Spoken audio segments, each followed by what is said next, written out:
Today we're replacing the fan on the PS5. The fan is being very loud and it's overheating. This is coming from the customer's carpet. Now let's clean it and then we can replace the fan. So we'll use a rag with some alcohol first, and then we went outside and blow out all the dirt.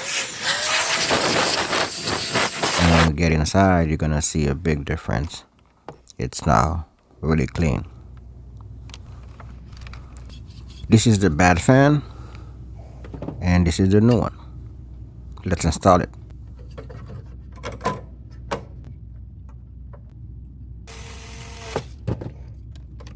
This is how you replace the fan on a PS5.